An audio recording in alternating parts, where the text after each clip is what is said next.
Hi, everyone. I'm Jessica Green, and this is my final presentation for Psychology 400 Capstone Course on Well-Being with Dr. Likens. Today, I will be discussing environmental well-being. I chose to discuss environmental well-being because I believe it's an important topic, especially as we become more disconnected from nature and spend more and more time indoors. Environmental well-being is an essential aspect of well-being as we derive numerous positive benefits from nature, and our continued survival as a species is dependent on taking care of our home. Let me start by talking about well-being in general. Throughout this course, we have learned that there is more than one definition of well-being. It is not just about being happy, but also about achieving optimal physical and psychological health. Ultimately, well-being can be viewed as an overall satisfaction with life.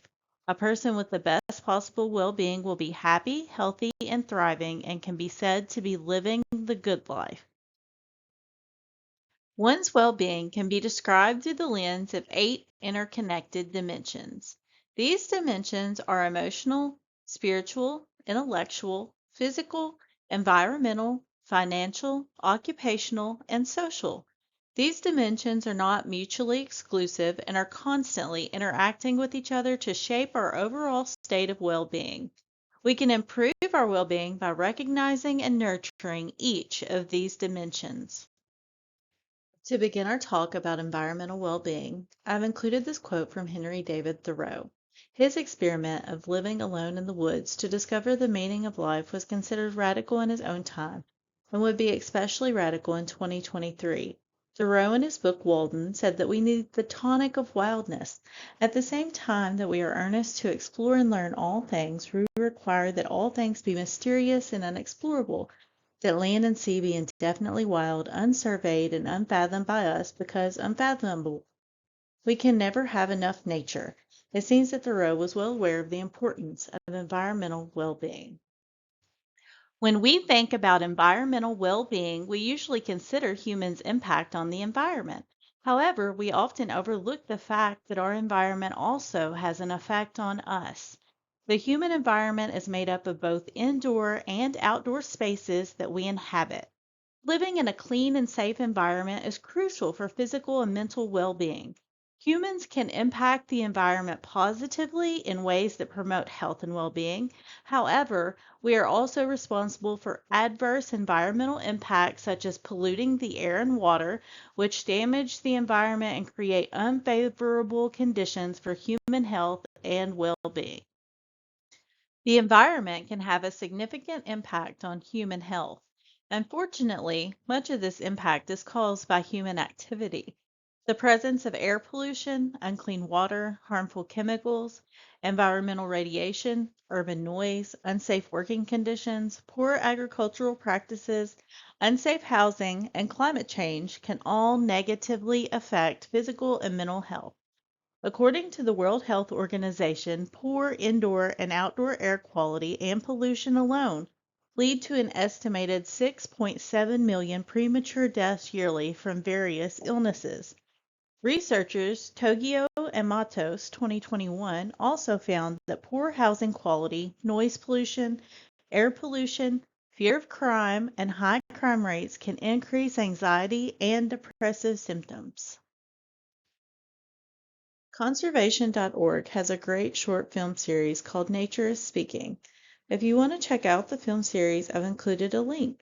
According to Conservation.org's Humanifesto, nature doesn't need people, but people need nature. This means nature is essential for our existence and well-being, but we are not essential for nature's existence. The earth would continue to exist without us, but we may make the earth unlivable for us. Therefore, we must consider how our environmental impacts could lead to our demise as a species. The short film series I linked is powerful and beautifully filmed. The films emphasize the importance of preserving our planet's health. Besides securing our survival and meeting our needs for resources, there are many positive health benefits we gain from nature. Let's explore this topic further.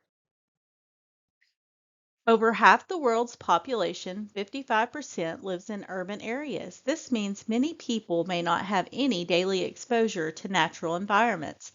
However, it is crucial to understand the importance of being in blue and green spaces such as oceans, rivers, lakes, forests, and grasslands. These environments help regulate our nervous system positively, increasing our overall well-being and reducing stress. Being in a natural environment increases parasympathetic nerve activation. It promotes the release of oxytocin, which provides feelings of contentment, relaxation, calmness, connectedness, and safety. Blue and green spaces are also responsible for lowering sympathetic activity and promoting the release of dopamine, which provides feelings of joy, stimulation, and vitality. White and their colleagues, 2019, found that spending 120 minutes in nature weekly provides optimal physical and mental health benefits. They found it did not make any difference if someone spread their 120 minutes in nature throughout the week or were only able to spend time in nature one day of the week. The physical and mental health benefits are derived from both the outdoor recreation and non-recreational activities. Shinrin-yoku, or forest bathing, is a traditional Japanese meditative practice that involves leisurely strolling through a forest for 2 to 4 hours while taking breaks, practicing breathing exercises, and contemplating the natural surroundings. This practice has been proven to positively impact emotional well-being, reducing stress, and improving mood.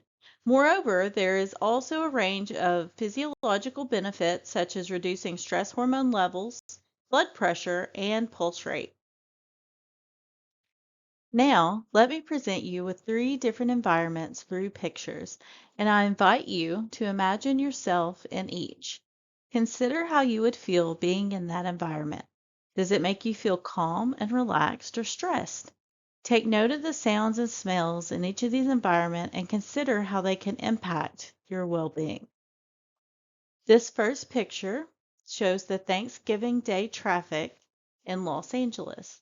The image illustrates an environment that appears to be entirely man-made, with very few green or blue spaces. Not a single tree is visible in the picture. Personally, this picture makes me feel stressed. I could not imagine being stuck in such traffic surrounded by impatient drivers honking their horns. Moreover, I can envision passing by one or more accidents which would only add to the stress level. This picture depicts Namba Parks, a retail and office space in Osaka, Japan. The complex features a series of rooftop gardens that provide green space in an otherwise fully man-made concrete landscape. I think the greenery in the picture creates a sense of calm and relaxation, which is a welcome contrast to the otherwise dull and gray environment. The last picture is at Kentucky's Cumberland Falls State Resort Park. I believe that viewing this picture brings a sense of peace and tranquility. Imagining the sound of the rushing water helps you to immerse yourself in the scene and feel less stress. The scenes that were shown in the previous slides likely evoke positive and negative emotions. According to a study conducted by Kuliguri et al. In 2023, virtual reality and computer-generated nature scenes can effectively increase feelings of connectedness to nature. This is significant for 2 reasons. Firstly, nature connectedness has been shown to have positive well-being outcomes, including happiness, positive affect, vitality, and life satisfaction. Secondly, not everyone can change their environment or have access to nature daily or weekly. Virtual reality provides a way to experience these benefits when one does not have access to green spaces. Although virtual reality is becoming more affordable, it is still considered an expensive luxury many cannot afford. What are some more affordable ways we can bring nature into our homes and enjoy the positive benefits? One way is to start a garden, even a small one, on a balcony or windowsill. Another option would be to buy a houseplant and to place it on your desk or wherever you spend most of your time. Listening to nature sounds, watching nature shows, or setting your computer, TV, and phone backgrounds to nature images can also help bring the outdoors to you and create a relaxing environment. While these activities cannot replace the benefits of spending time outdoors, they can still provide some positive effects. This concludes my presentation. I hope you've learned ways to improve your well-being by connecting with nature and how improving the environment can benefit everyone. Thank you.